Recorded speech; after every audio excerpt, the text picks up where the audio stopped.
Excellent. Thank you everyone for being here on a Saturday afternoon. How did you love that film? So great.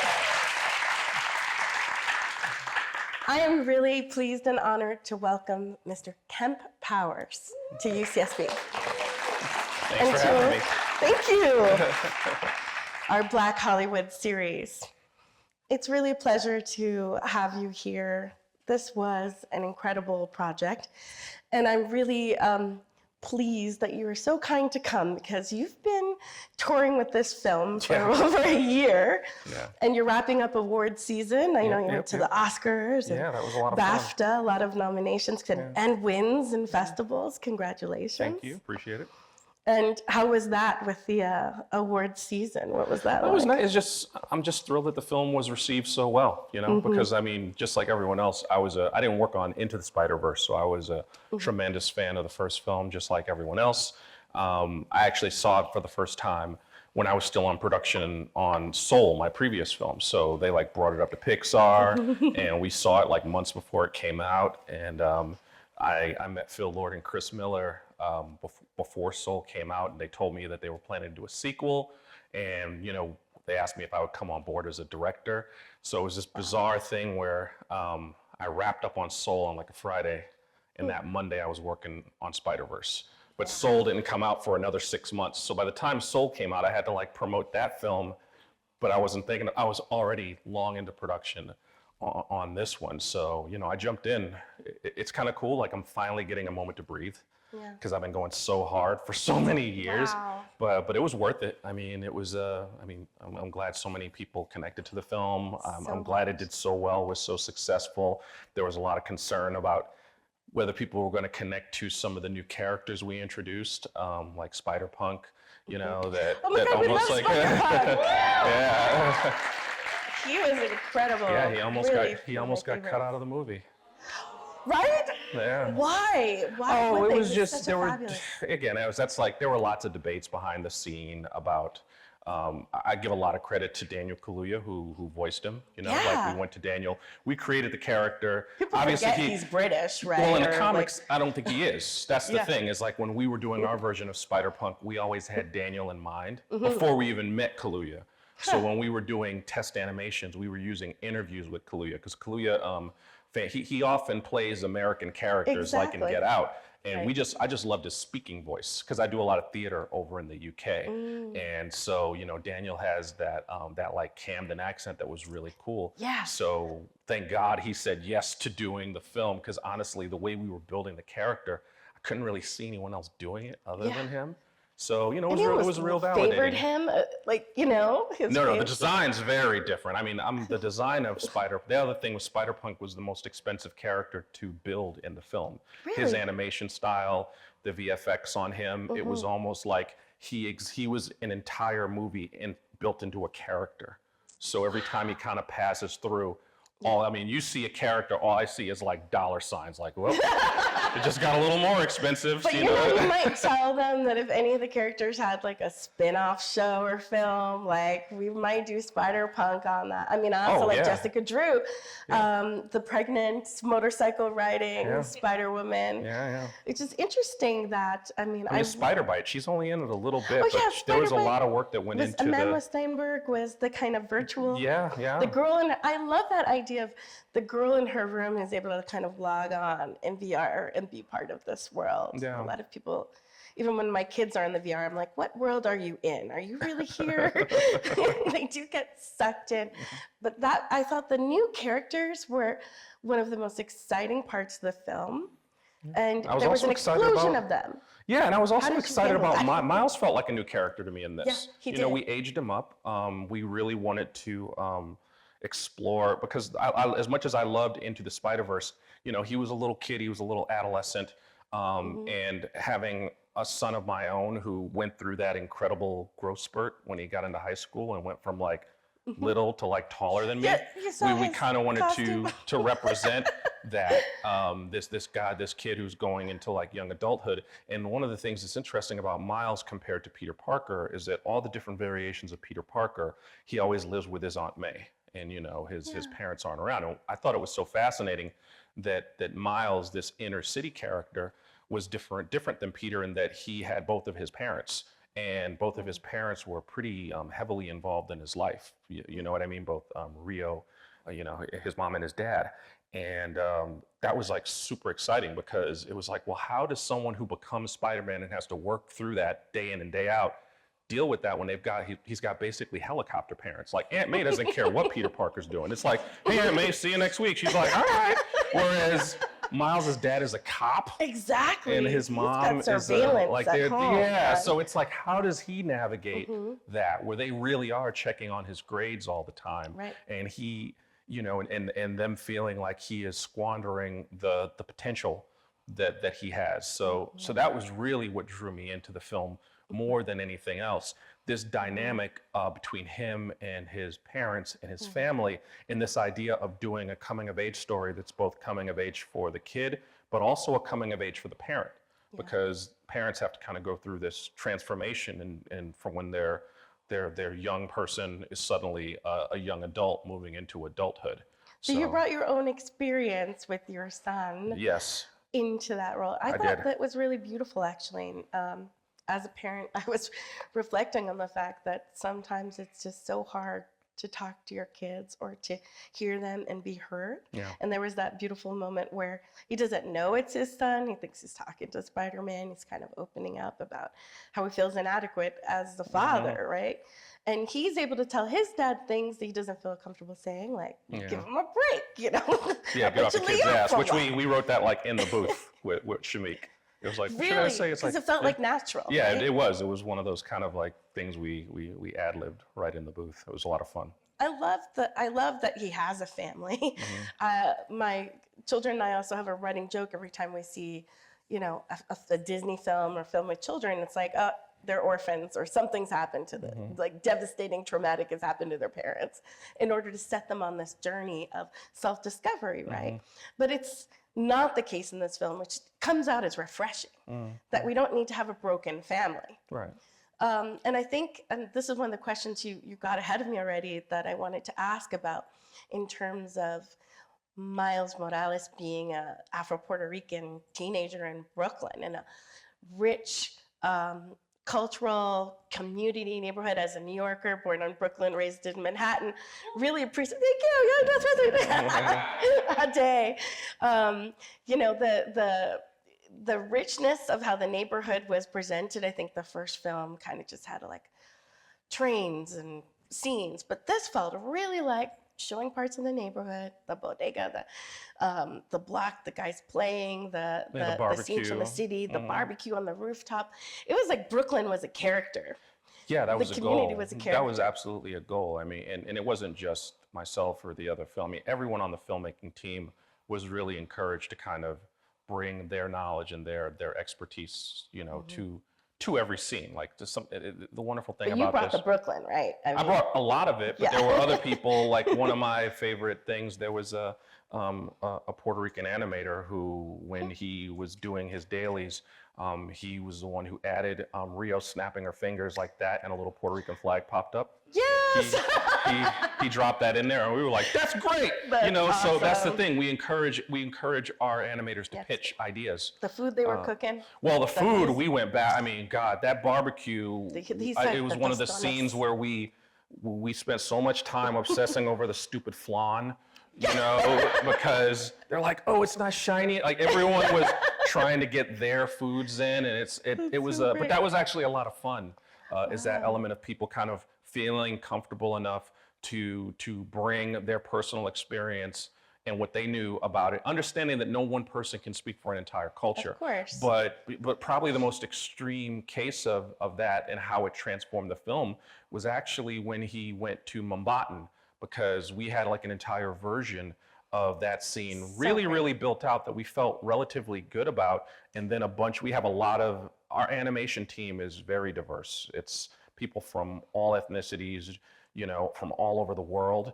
And a group of our Indian and Indian American animators, particularly in Canada as well as India, kind of got together and wrote us an email and just said that like, look, Pav isn't cool.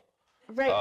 And then they did. They were like, look, this doesn't represent a realistic version of our culture. And what we That is did was we quickly, first we set up a Zoom call, myself and Phil and Chris and the other directors, and they kind of laid out all the problems they had with it. And Wow. even though we were pretty far along in production, we then went ahead and assembled a writer's room of all Indian and Indian American writers. And we kind of looked at the sequence, and it wasn't even really reworking the sequence. It was like it was an all-day conversation about culture. Like, they watch it and they give us notes and they talk about things from their childhood and all that stuff. Then we went back and we very quickly rewrote the entire sequence, rebroke the entire sequence. Wow. And it went from what was one of the weakest sequences in the entire film to one of the ones we enjoyed the most. I mean, I think it was Hassan Minhaj who was in the room. The comedian Hassan Minhaj was in the room, and he was the one who talked about his hair and like using coconut oil in prayer. And I was like, yep, we're putting that in. Like, it was just a lot of people just flipping things at us, and we were just like writing, and then, you know, we presented a new version of it. And I still go around saying, it's, you know, say TT. Yeah. Chai tea. I think that this is why representation matters and diversity matters. Having people behind the camera in the animation room who are not the only one and feel like they can't speak up, like actually having a collective of people, of diverse people who to be able to, and also to have the right directors and writers on the team who are willing to listen and willing to revisit, because that's very expensive to go back and redo that's what's that important. It's not about like what skin color I am, it's about my willingness to listen. Because I could be Black, you could be Asian, and you could still be a knucklehead and not want to listen to anyone else's ideas or opinions. That's right. It's very important that you're open, and because we're artists, we're very sensitive. We have egos, we're defensive. We have certain production burdens that we have put on us, where it's like, this is going to cost money, and let's be real, like, you know, adding money onto your budget means that the barrier to success is that much harder. So it takes a certain amount of not just openness, but kind of bravery to do that. And that wasn't just me. It was like me, it was Phil, it was Chris, it was Christina, it was Amy, it was Avi, it was Joaquim, you know, it was Justin. Like, we would kind of have a quorum and discuss these things. But I think everyone in our team had a general sense of like openness, that we don't know everything. We all have blind spots. Interesting. You know, like I'm a Black guy from New York, but I have like my own kinds of blind spots. You know, I have there's gender blind spots. Like and it's actually an unfair burden to put on any one person to have them speak for or try to represent any entire group. And I think in the past there's been a certain amount of laziness about that. It's like, okay, we got a Black guy, we got a woman, so now that's covered. That's done. And it's like, how did that end up so bad? It had a woman. And it's like, because you can't represent everyone from a community that way. Don't get me started talking about some of these shows. Yeah. I think that, you know, what you're saying is really powerful, and you know, speaks to the way that, you know, there's been this push in Hollywood, and there's also been a backlash to like DEI and inclusion efforts, and we're still not quite there yet.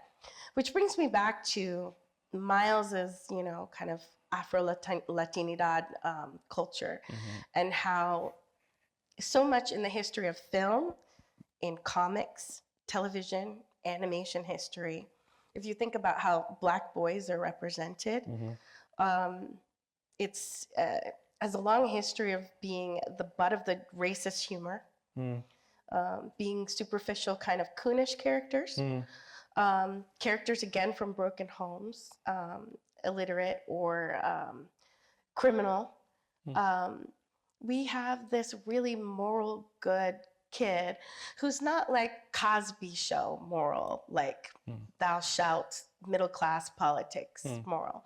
Really of the community, really caring, even though his dad's like, well, we're not struggling. You know, they have a little bit of privilege. But one thing that struck me is the fact that Miles's dad is a cop, protects him from the ordinary kinds of material racial violence that most Black children face in America, who don't have cops as dads, right? And I think in some ways it's like it shows it gives us an imagination of what that kind of safety can look like that would allow a child to kind of grow into their personhood without it like the weight of like epistemic systemic violence every day. Mm-hmm. The violence that he's facing is like represented in the Prowler and other kind of bad guys, and is an intense one. But it's a different kind of violence that a lot of Black children have faced in real life and in media. And so it struck me that the representation that you created and your team is really groundbreaking for that, because I'm trying to think back to like the history of cinema to see other Black boy child characters like that, and they don't really appear. Yeah, I mean, I think what Ryan did with Black Panther was pretty groundbreaking and revolutionary. It's very interesting, because the thing about Miles Morales is that, you know, for a certain generation, people of a certain age or younger, he's their primary Spider-Man. Right. And for those young people, it's not just like young Black or Latino kids. For certain like kids of a certain age, largely because of things like Into the Spider-Verse and how popular that film became for a lot of young kids. It's just like how it's their Gen Z. That's their norm, right? Yeah. Well, for like us, we had the what is it? white guys. It was May the 4th. It's like May the 4th tomorrow. May the 4th be with you. And it's the 25th anniversary of the prequels. And like I remember when those prequels came out of Star Wars, a lot of people in my generation, Gen X, were like, "Oh man, these are terrible. We don't like them." But for a certain generation of young people, that's their Star Wars, you know? And I think it's just about what you grow up with being kind of like your foundational thing. So it was actually really encouraging and exciting that Miles has been like a foundational, he is the primary Spider-Man for a younger generation that I don't even think puts all of that on him. He's just like, he's their Spider-Man. He's cool, you know. He's one of the biggest things that we talked about when we started this film was it was really important, based on how it ended on the first film, that this film opens up with Miles being competent. He's the Spider-Man for his city. It's really important that when we open the film, it's evident he doesn't need help to protect the city. And it sounds like a little thing, but like he goes on this journey of kind of getting his sea legs. We really wanted to show like, here's a guy who the city feels comfortable being protected by this hero. And it's those little subtle things that I think, like, again, it was really cool to see that, you know, for a lot of young people, he just is Spider-Man. And you know, we're human beings. I'm not on social media, but we are aware of the conversations that happen. And there was like a certain trolling. Brian Michael Bendis created Miles Morales. And he was a producer on our film. And, you know, Brian is a white guy, and he's in you know, he has a multi-ethnic family. And I didn't really have much experience with the comic books when they came out. But I was aware that there was a certain kind of like trolling component when it came to Miles Morales' character. Like, he's not really Spider-Man, you know. Peter Parker's Spider-Man, and, you know, Miles Morales is Miles Morales. And I was like, well, he's wearing a spider, you know, whatever. So we wanted to kind of have a little bit of fun with that. Like the whole, it's a not very subtle thing when Miguel has him like pinned to the train and is like, you're not supposed to be Spider-Man. Yeah, he's both talking about that, but he's also talking about all the trolls who are just saying like Miles isn't supposed to be Spider-Man. And the thing is, like, I think that the greatest sign of our success with this film is that even a lot of those trolls enjoyed the movie, because it was just a good story. It was just like a good story. That it was like a good journey that we went on, and you know, they're curious what's going to happen next. They care about the characters. They feel, you know, connected to the characters, and that's really the big win, because we all grew up reading comic books, and we all liked Wolverine just because he was cool. You know what I mean? And it was just like, we just wanted Miles to be aspirational. And the things that make him aspirational are not necessarily textbook kind of things. He's aspirational when he's this and this and this. He's just aspirational because he's dope and he's cool. And kids want to be heroes. They don't think, well, I want to make sure I'm the hero who is the most smart. No, you just want someone who's cool. And so that it sounds like a very small thing, but it's easy to kind of get lost in the weeds of thinking about what people want or what they expect. And like we trust in ourselves, and we trust in each other as artists. We think we have good taste. We know what makes us excited and what we want to see. And that's kind of always been our North Star. That's beautiful. Thank you so much. I think that I was also blown away by Issa Rae playing Jessica Drake as Jessica Drew, yeah. Drew, sorry, as the brightest Spider-Man, and her kind of motherly relationship with Gwen. She's like, adopt me. But how, she's like one of the only Spider-Man who doesn't have to wear a mask. She's just herself. Yeah. She's just like. Because in her background, she doesn't have a secret identity. Yeah, she's not So secret. that's, She's just yeah, like, I'm pregnant and I'm here and I'm authentic. It seems like authenticity ran through a lot of. And we're thrilled with characters. like Gwen. I mean, Gwen was really secondary, and it was a kind of a choice. The choice that scared all of us the most was the fact that we were going to open the film with 15 minutes of Gwen and not see Miles. Yeah. But I mean, what we wanted to do with her character, it was really the only. Part of it was like where we were trying to take Gwen's character. Part of it was we knew we were going to bring a new visual language to this film, and it's like, okay, why don't we could take the route where we kind of ease people into some of the new visual language, or we can just like come right out the gate see like this is going to be completely different visually. Maybe you'll get up and leave, but like this is what we're going to be doing, and we obviously decided to kind of like go with the most extreme visual language of the film. Right before, technically before even the opening credits. I was going to ask you about that because, well, it's so spectacular as a piece of animation feat and history. Like what an accomplishment! The kind of work that went into the artwork in this film is just astounding. I know it took over 3 years to create it, right? Yeah, more than that. Which is just.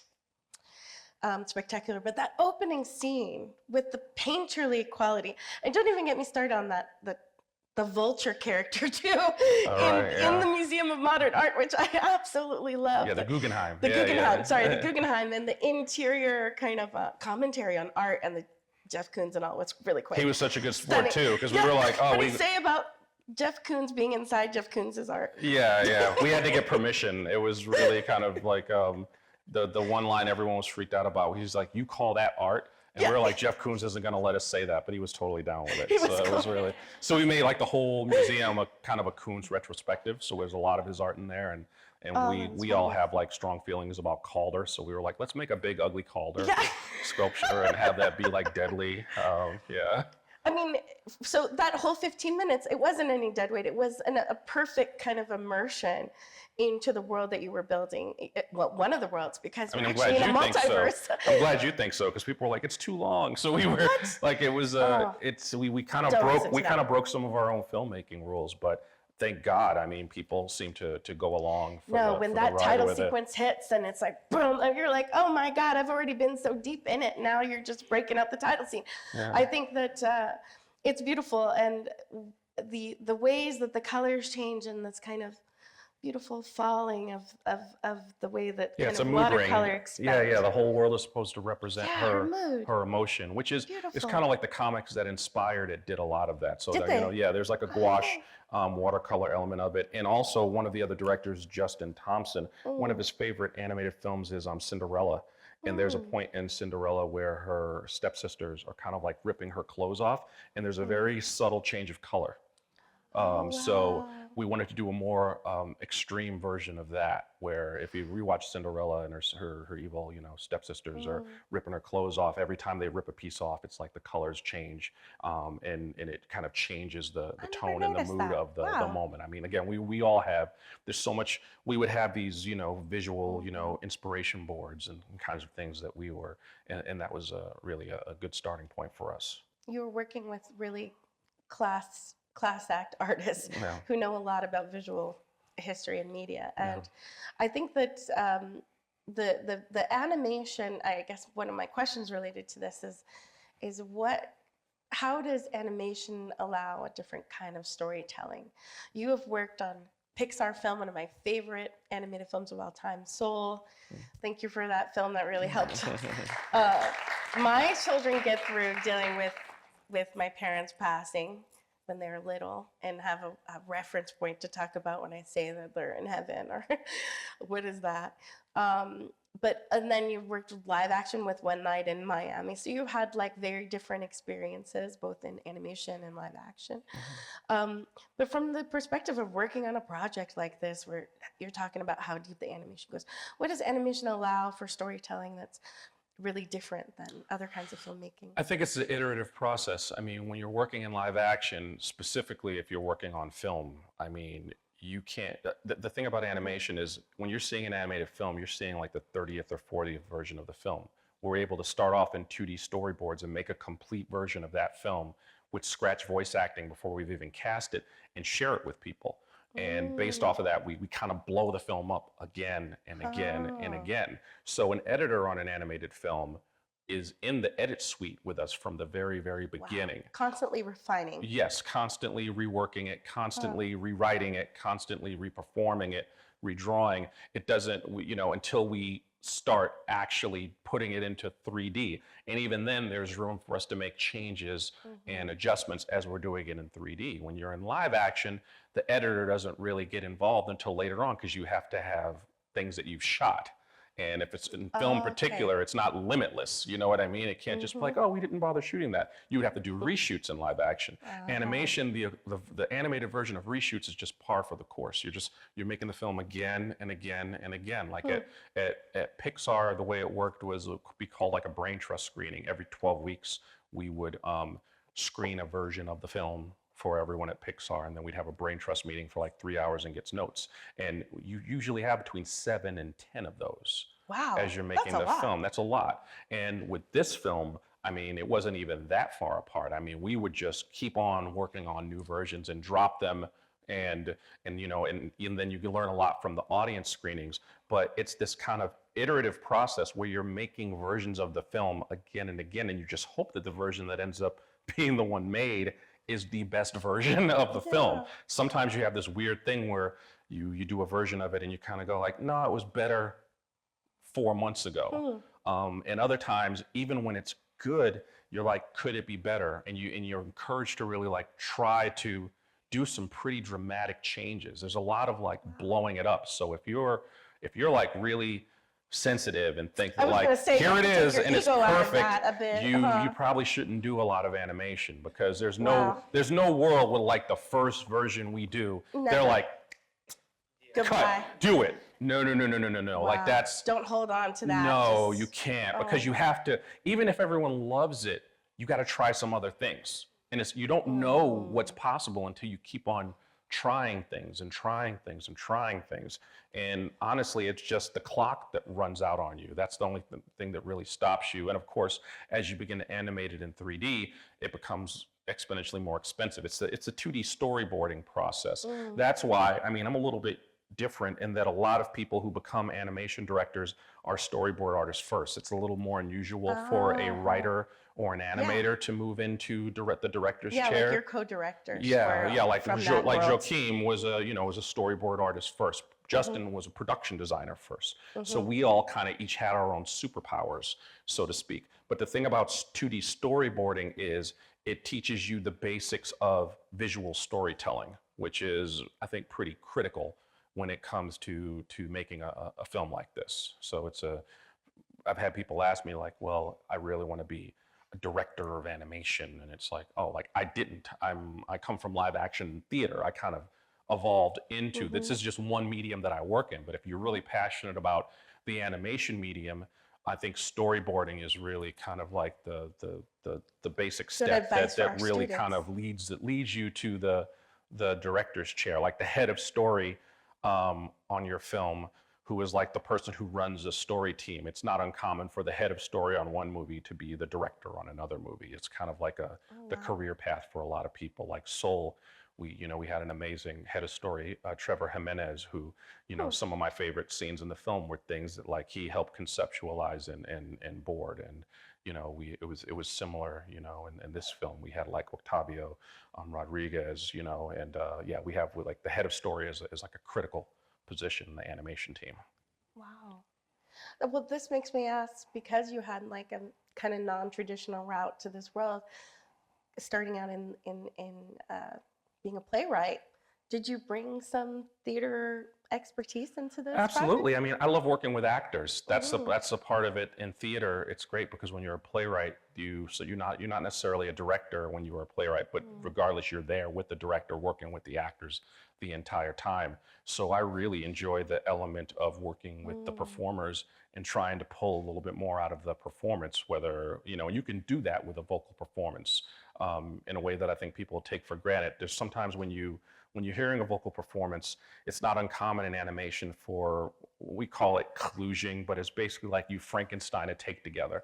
So someone does a bunch of reads and then you can edit, like take a piece of this sentence from that take and that one and kind of get the performance you want. You would never, the human ear wouldn't really know the difference. And sometimes the actors are not even in the room together. They just. Well, they're never in the room together. Often the actors recorded those different lines on different days and we're cutting it together. I actually like trying to get the straight performance from the actor.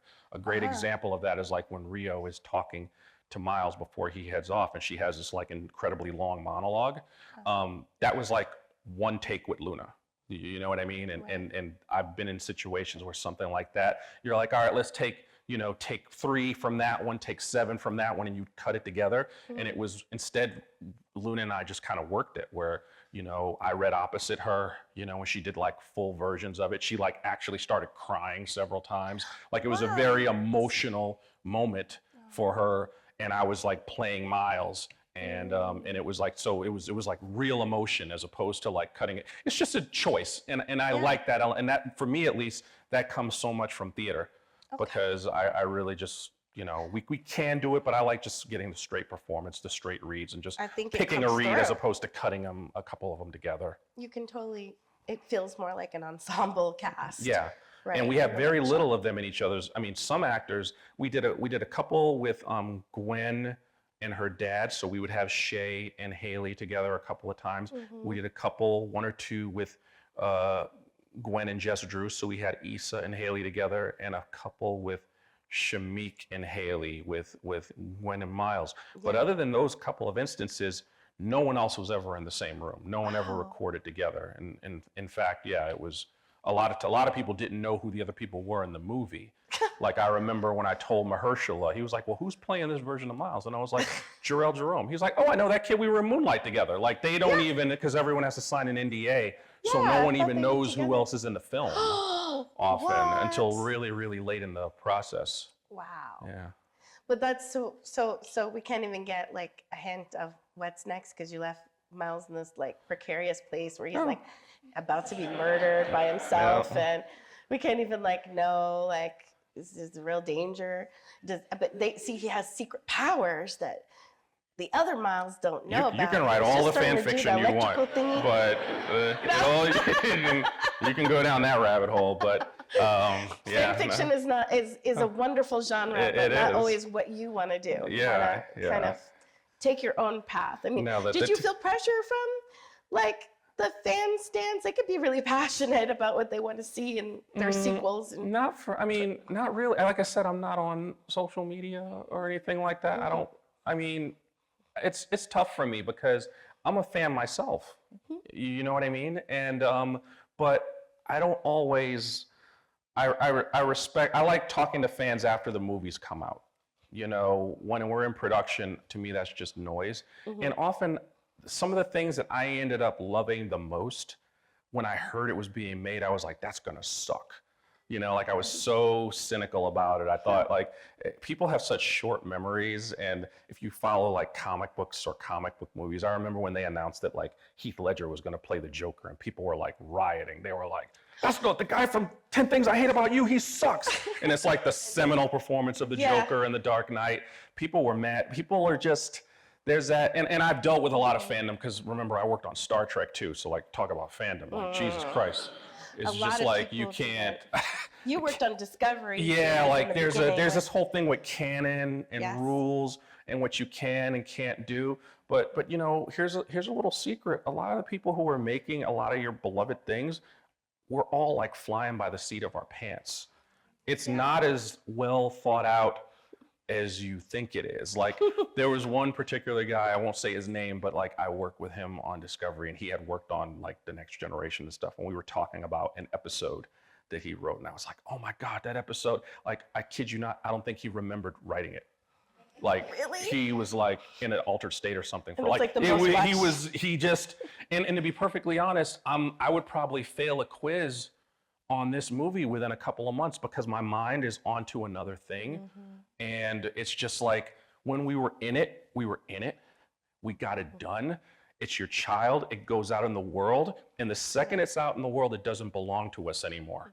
Across the Spider-Verse doesn't belong to me, Joaquin, Justin, Phil Lord, Chris Miller. It belongs to fans. Fans should take it, make whatever they want of it. And that's how to me, that's the good part of fandom. Just like, take something you love and run with it. But like, and I'm just the guy who put it out there, helped put it out there, and I'm kind of like going to do something else. But in terms of the engagement, I'm just like, I don't know, like, if they hate it, I guess it's cool to hear that after the fact. But like, I want to tell this, I just want to tell a good story. After all the work you put in, I would cry if somebody said that. But no, but if people can be mean. You obviously don't remember Discovery because they really hated that one. I thought it was a pushback against, Michael's character being black, and there was a lot of hate, and it's the Klingon, everything. It was anyway. Let's not go down the Discovery road. I like to put that one out. I like to put that one out of my head. I really like that series, and I really like that character, and I think that it was a great series.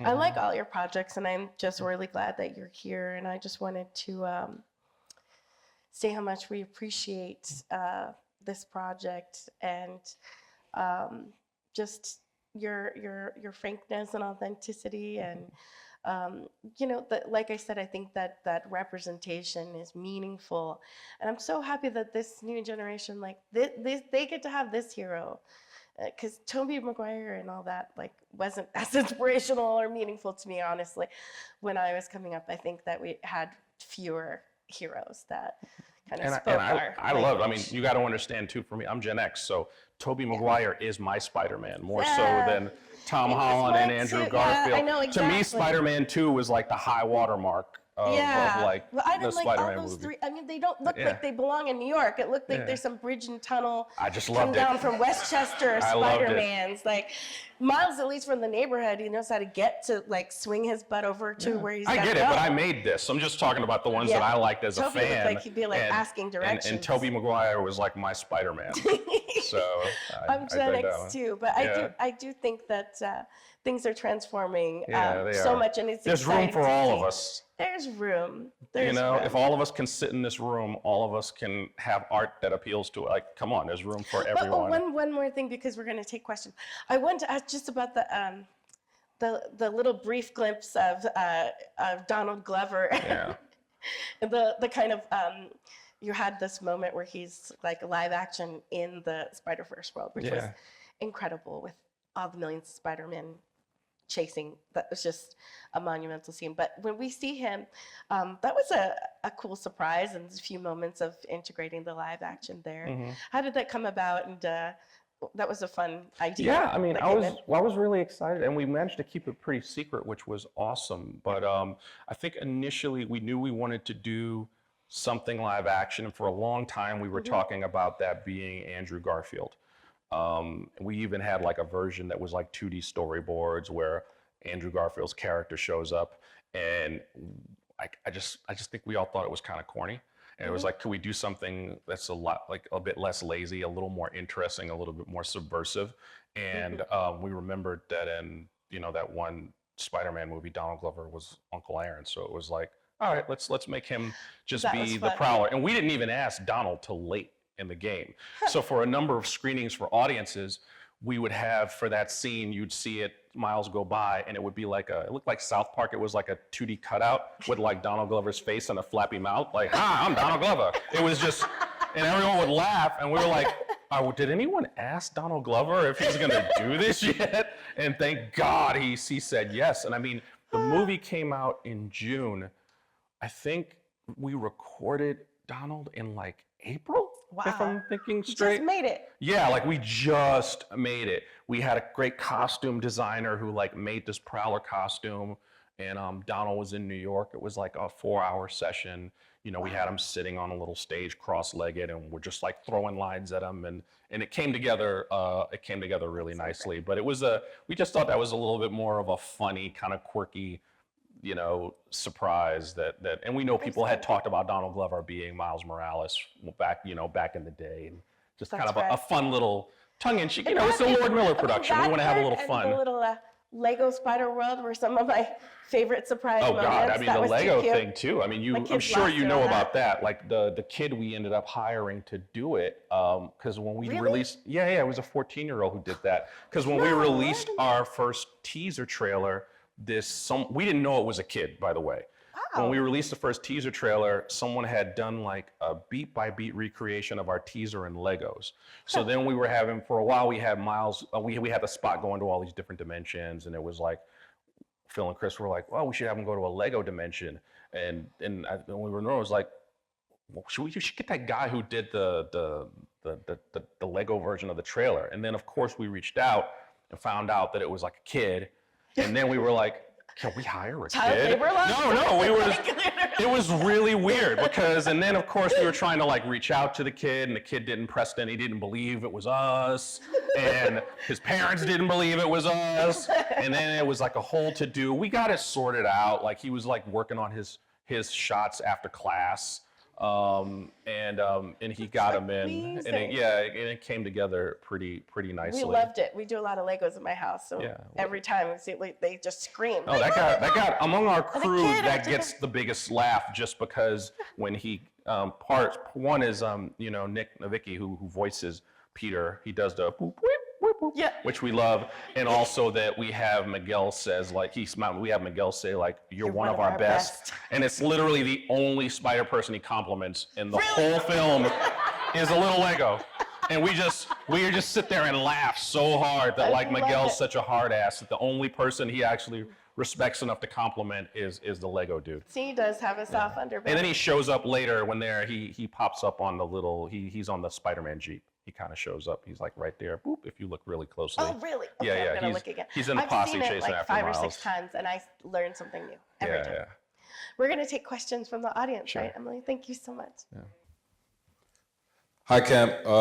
I'm from Brooklyn, as Mireille was saying earlier. What neighborhood? I'm from Clinton Hill, and then we moved to Canarsie. Oh. So. Flatbush. I love a Flatbush, but yeah, Flatbush is Flatbush. Yeah. So as somebody that loves this, grew up watching Toby, grew up loving all these different Spider-Man movies, and as a fan, somebody that's also a writer, how did the aspect of writing this versus, I guess, watching those live action Spider-Man, did you take anything differently, any different approach than you would a live action Spider-Man, knowing that you're gonna go through different versions? But did you feel like you could be freer, or did you feel like you were stricter because of the continuity of the one that just happened, and then now this new one that's gonna also have one after it? Yeah, I don't think we definitely weren't stricter, that's for sure. And understand, when we're making these films, we're not thinking of this film as an animated film. We're just thinking of it like straight up as a film. The idea obviously started with Phil and Chris, who are pretty brilliant writers, and then Dave Callahan was brought on, and of course I helped do a lot of writing, like in the edit, because I'm a writer as well. But no, I mean, that's one of the strange things, is that when you're writing this kind of stuff, you're not thinking I am writing an animated movie. No, we're writing it and making it as though we're just making a film. Like, we're not even, no offense, we're not even thinking like kids. We're thinking, and part of it is that like kids are sophisticated. And the best animated films, the best films in general, family films is the best way to say it, are equally enjoyable to adults and children. Because, and that's a challenge. I learned some lessons on working on Soul, because we would screen it for an audience, and the parents would say like, this film is way too complex for my child, at which point the kid would be like, Mom, Dad, and explain it to him. And that's the thing, is that we tend to forget that, like, in maybe adults tend to be not honest about it or emotionally honest, but kids are very sophisticated. So I'm just treating it as the only thing we have to keep in mind is like not too much cursing, you know, obviously, because we don't want to we got to have our PG rating. But from a storytelling standpoint, there really isn't that much. That the biggest difference is that when it's an animated film, you rarely have the whole script put together, because there's a time when you have one copy of the script, then you immediately break it up into its component sequences. So you have a board with all these sequences. And from there, you are writing and rewriting things out of sequence, and you rarely put it all back together again. So we didn't really pull together a completed script until like years into the process. And we were kind of like, oh my God, the script is 290 pages. Like we had to like reformat it and everything, because we were working in those component sequences where if it's live action, usually you kind of lock the script, and that's the script, and everyone gets a copy of the script. Even the performers never get the script. They get scenes. So, and it's usually not their first scene. So the first few recording sessions, that's why they're so challenging, because the actor's like, what the F is going on here? Like, it doesn't make any sense whatsoever. And then over time, as other scenes start getting recorded and they start seeing it get stitched together, it starts making sense. That's the biggest difference, is just that we're working out a sequence and we rarely see the completed script, because the film is being cut together in edit. And, you know, we don't conform everything until like much, much later on in the process. Thank you. Yeah, for sure. Hi. Hi. Well, first, thank you for sharing your creativity. It's really beautiful, all the work you do. Thanks. And I have one question, because I watched really close Soul and Spider-Man. And to me, it was really beautiful how you show death, right? And how difficult it is to portray death, right? And in a different way. You know, in Soul, it's more specific, but this is also that not let die people or understand the die of people. So how was this process to you and the team to discuss and show that to children or teenagers, how difficult and how was? Thank you. And are you talking more about Soul than Both. both? Yeah, I mean, again, it kind of harkens back to the same answer I gave him about like young people's sophistication. You know, I think back to my childhood, and one of my favorite films was Bambi, right? It's one of the most iconic Disney films of all time. His mother gets freaking shot. Then his no account dad shows up and is like, "You're coming with me, Bambi." Then he's gotta like fight off another buck who's about to rape his girl. Like, Bambi is dark. Bambi is a dark, and it's like what kid hasn't seen it? It's just about young people are capable of processing these things, and we have to learn to process them, unless we just like all want to just take our Xanax and like hide under a rock somewhere. Like this is just, we have to be able to learn to process these things. And I think that's storytelling, fairy tales. If you go back to like fairy tales, it's even darker stuff. You know what I mean? Like the whole point of these things were, I think, we have to face these things. We have to face a certain amount of darkness. Another one of my favorite animated films, which I think did cause a lot of controversy, was Watership Down, which, you know, is like a rabbit warren. And you want to talk about like some brutal stuff. Even like watching The Dark Crystal when I was a kid. I remember when I first showed my daughter The Dark Crystal, she was like scared. You know, not the one that was on Netflix, like the original Dark Crystal when it came out in theaters. The Skeksis were like terrifying. And the Skeksis like descend on one of their own and rip them apart. And then you find out that the Skeksis and the elders are linked. So if one dies, they die, so that you learn that you cannot have good without evil. You see what I'm saying? Like it's really sophisticated stuff. And I think I'm just accustomed to that kind of sophisticated storytelling being woven into what were my kids' young people's movies. You've seen Gremlins? When they feed them after dark and all of a sudden they're demons, in the theater, I was like, what is happening right now? Like, I saw that in a theater and you didn't see it. Now everyone knows what Stripe was. When you saw it originally, you didn't know Gizmo, and then we're going to turn into like lizard things Yes. and like you're right. and kill people. Yeah. And Right. Gremlins freaked us out, and then we left kind of thrilled, you know. So I don't want to be dismissive about it, but again, I think that part of the job of telling a good story is dealing with some like complex emotion. And as a storyteller, I always come from this place of like emotion. Someone asks like, why are you telling the story?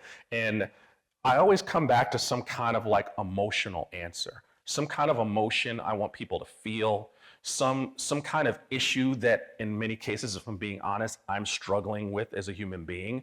And that's the very reason that I want to tell the story myself, because it's something that I'm struggling with and I process it through this art. And hopefully, if it connects to people, it will help them process the same thing that I am processing. You know, Soul was very, very specific because, newsflash, it was a 40-something-year-old guy who'd been trying to be an artist and failing. And, you know, his mother's like, baby, you gotta give up. That was like verbatim a conversation I had with my mom. In my 40s with kids of my own, still borrowing money. Like, I was processing. Soul was like my therapy session.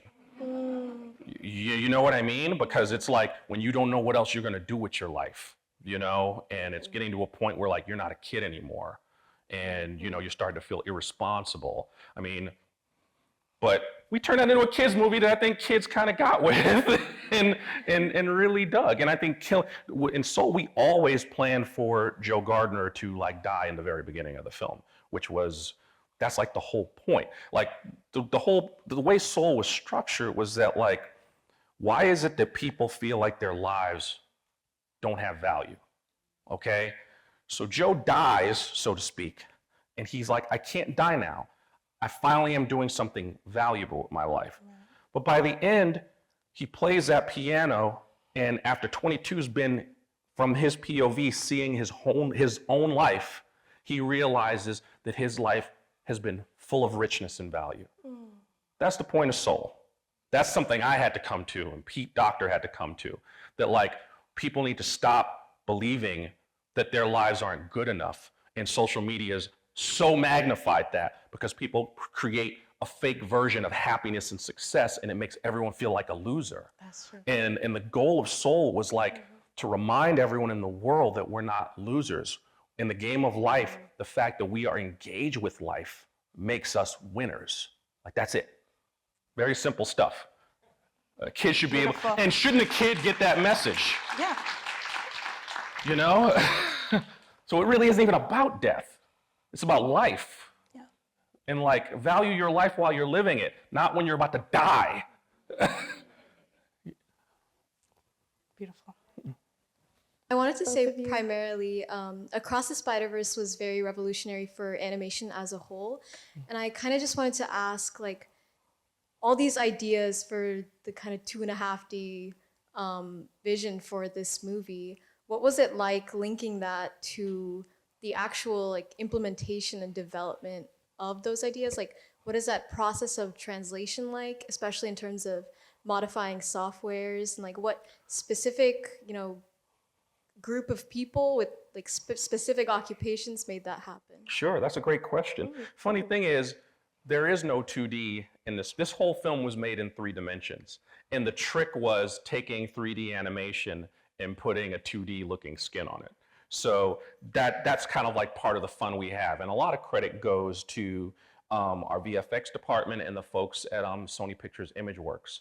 Sony Pictures ImageWorks doesn't just do animation, they do like the live action effects for the live action Spider-Man movies and a lot of other stuff. And this was a film that was exciting because we presented a whole ton of ideas to them that they didn't have answers to right away, and they had to kind of like figure it out while we were in production. And the anxiety-inducing part of that is that you get to a point where it's like, wow, we really need to figure this out soon because the movie's coming out in 6 months, and you kind of start getting closer to the deadline. But they figured it all out. But see, the way I talked about 2D storyboarding, the next step in the chain when you're making an animated film is a stage that some people don't like it, but it's called layout. That's where you create a 3D environment in the computer. Layout is critical because that's when you set the camera. That's when your cinematographer kind of takes over.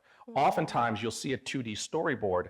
It's not thinking about the three-dimensional space. So when you start putting it into a three-dimensional space and have to build a set, you realize things don't work. But the film has to be built in 3 dimensions. So you have 3 dimensions for you to set the cameras, and then the animators are animating all 3D images. All the characters are 3D. But then when it gets lit and the VFX come on, that's when we start drawing it and doing things that then make it retroactively look like it's 2-dimensional sometimes. But the whole movie is 3D. It's just the effect sometimes makes it look like it's 2D. But if I showed you the rough animated version of the entire film, it's this entire film with 3-dimensional characters performing, and it's the lighting and the VFX that change certain things to look like those, to look like 2D, to look like Lego, to look like all these other different things. So it's just, you know, the folks in our VFX department are magicians, but that's pretty much how it's done. Oh, we have to let him go, but we're having so much fun. And would you visit us again sometime? Oh, sure, We'd sure. love to have you. Yeah, it's just a long drive from LA. I'm like, oh my God, what time am I gonna get home tonight? Anyway, but yeah, it's good. I'll drive back up here again. But no worries, we could put you up in a dorm. Yeah. Thanks for having me. Thank you so much for being here. Thank you. And thank you. Oh, my Kemp pleasure. Powers. Thanks for Pleasure. having me. Yeah. Thanks, guys.